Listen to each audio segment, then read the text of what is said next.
Yun yung alaga ko dito sa France. Dalawa yun sila. Tapos, 6 years old. No, 5 years old and 10 years old. So, 5 years ang gap nila. 10 years ako nagtatrabaho sa kanila. Tapos, ito lang, mag-alaga ng bata. So, maglilinis. Pagpakain. Sabi ko noon sa sarili ko bago ako umalis na mag-abroad ako for 3 years. Kasi gusto ko magnegosyo eh. Kasi ngayon, umabot na ako ng 10 years dito sa abroad, hindi pa ako nakapag-negosyo, ganun. Kasi may mga nangyayari din na hindi ko na hindi ko maiwasan.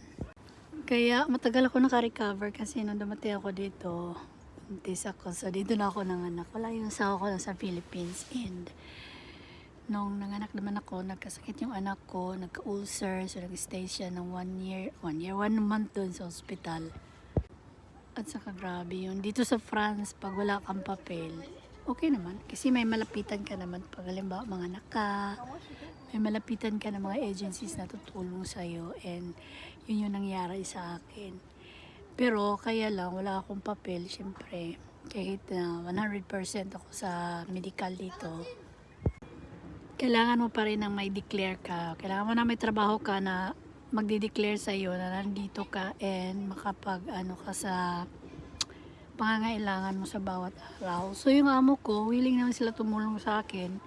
And then tinanggap nila ako kahit walang papel. Kasi dito bawal silang tumanggap sana ng walang papel. Kaya lang siguro nagustuhan nila ako na kinuha nila ako. Kasi dalawa yun mag-asawa na bagong kasal.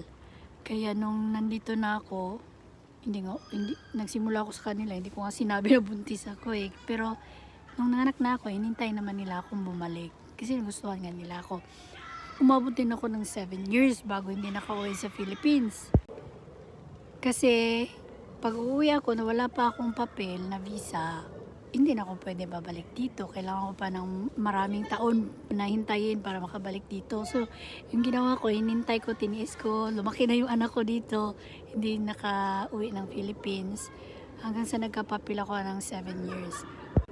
Alam nyo, ang hirap talaga dito pag hindi ka marunong magsalita ng language nila.